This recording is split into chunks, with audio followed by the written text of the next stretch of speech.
Para naman sa mga into adventure pa, pero ayaw naman mabasa, try Archery Asia.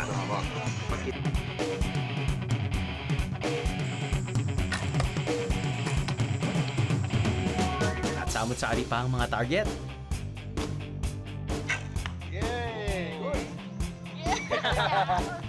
Di basta-basta ang targets kasi nature-friendly ang mga to. All made from biodegradable materials. Pwedeng-pwede rin tumambay sa kanilang nipa huts. Astig! Kung naghanap kayo ng ibang adventure dito, aba, bullseye dito, biyeros! Pansin-pansin ang dami ng mga biyero sa Panagsama Beach kung saan naroon ang tinatawag na Sardine Wall. There has been a tremendous increase in the number of tourists coming in Mualboal the last 4 years. No? Mostly, before it was mostly confined on scuba diving, but now more tourists, local and foreign, are coming, joining the island hopping, which is basically a snorkeling type of tourism activity. So with that, there's really a need to regulate, no? Not only the number, but even the handling of these tourists. Noong 2014, 35 lang ang bilang ng mga hotel at resort dito. Ngayong 2019, tourism is booming dahil nasa 85 resorts na ang itinayo rito, mahigit doble noong 2014. Kaya ang local government at ang NGOs gaya ng Rare Philippines nagsanib puwersa. Samahan mo pa ng tulong ng mga local fishermen at guides para mapanatili ang ganda ng Mualboal. Rare Philippines is assisting Mualboal implementing community-based fisheries management. No? There's a specific area which is actually a marine sanctuary managed by people's organization. Local guide tours have to be accredited, they have to be trained how to handle the tourists. Not only that, they will behave properly. They will eventually become a partner also in the conservation and protection. No? They themselves can be the extension of the fish wardens of Mualboal. Isa sa guardians sa mga dagat na nakapaligid sa Mualboal, si Wolfgang Dafer. Siya ang nagpakilala ng freediving hindi lang sa akin, kundi sa buong Pilipinas. Many reasons. One reason, you can dive year-round in the Philippines, then you can dive close to shore. Pangalawang beses na ako matuturuan ni Wolfgang sa freediving, pero ang huli naming freediving session, mahigit 5 taon na nakalilipas. Sa freediving kasi, sisisid ka sa mas malalim na parte ng dagat na walang oxygen tank, di gaya ng mga scuba divers. Kaya importante na matutunan ng proper technique at breathing dahil maaari kang malunod dito. At simula nang nakasama ko siya, sumikat na ng gusto ang freediving. That was kind of the point. The point where it started to get very popular in the Philippines also, yeah. Hanggang ngayon, patuloy pa rin sa pagtuturo si Wolfgang sa buong mundo ng freediving. At kasabay na rito ang pagpapalaganap ng kaalaman tungkol sa pangangalaga sa mga karagatan ng Pilipinas. Dahil naniniwala si Wolfgang na ang Pilipinas ang isa sa pinakamagagandang diving spot sa buong mundo. Sabi ni Wolfgang, kailangan muna ng warm-up bago kami tumuloy at sumisid sa ilalim ng tinatawag nilang Sardine Wall.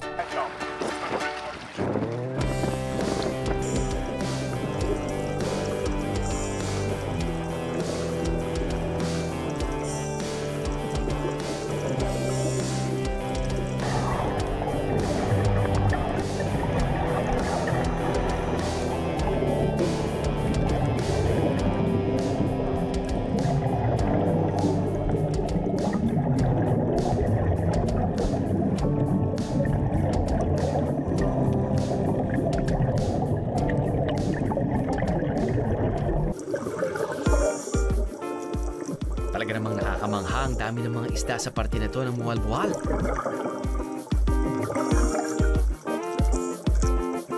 Nagmistulang pader sa dami ng sardinas na pumuno sa ilalim ng karagatan ng Panagsama Beach. Libo-libong sardinas ang nagmistulang background ko. Wow!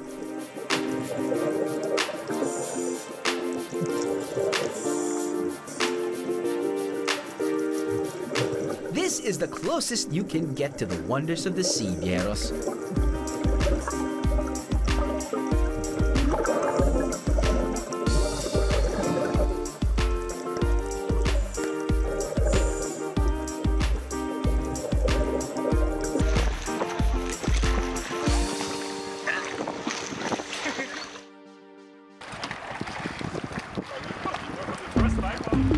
Well, of course, it's nice to be with Wolfgang again. Si Wolfgang was my first free dive teacher. Even though it was a crash course, it really made a huge impact on how I enjoy going down under. You know, yung mga simple what do you call this? Simple mga snorkeling dive for most. Ako mas na-enjoy ko kasi mas nakakatagal ako sa ilalim ng tubig. And that was because of Wolfgang. And that was how many years ago.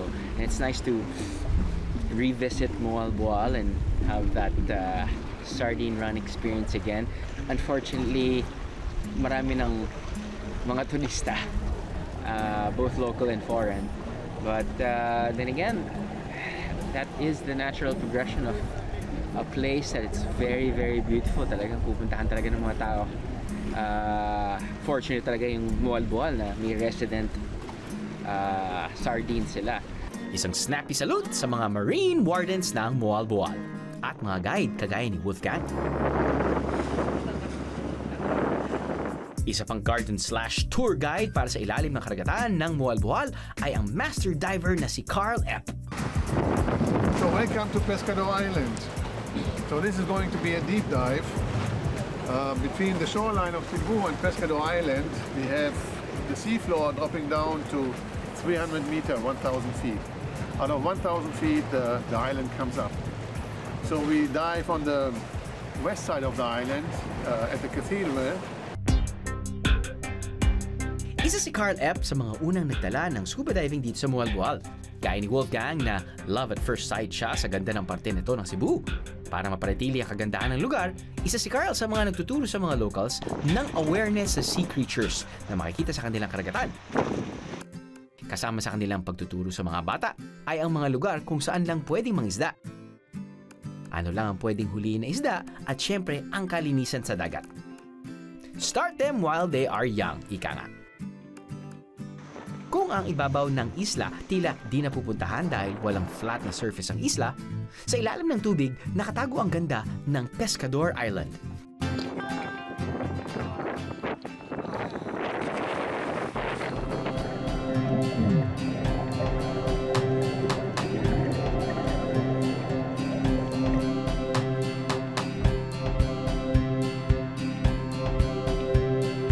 Wala talagang kapares ang dive spots sa Cebu, Vieros.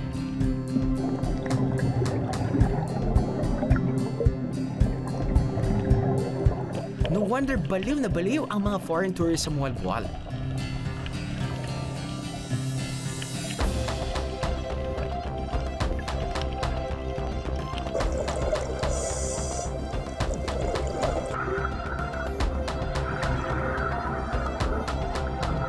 Ito naman ang tinatawag nilang cathedral.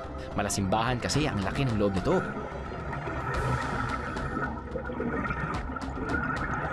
Parang playground ito ng mga diver dahil sa mga butas na meron ng coral reefs.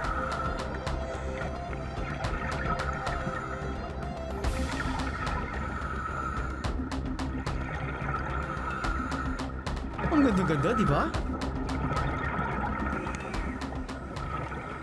That spot, the cathedral, is such a beautiful place that you can't forget about it. It's nice to take videos and pictures. Lalo na kapag papasok ka dun sa ilalim. Tapos doon may labasan ng mga holes na pwede kang, you can go inside, you can go from the inside, going out. But anyway, it's picturesque. Really, really nice wall. Visibility is actually way better. Yeah, very nice. 2 thumbs up. Lahat na. Para sa mga hindi pa certified diver at medyo may limit ang budget, pwedeng-pwede rin mag-snorkeling sa baybayin ng Panagsama Beach. Kapag sunerte ka, makikita mo pa ang kanilang resident pawikan.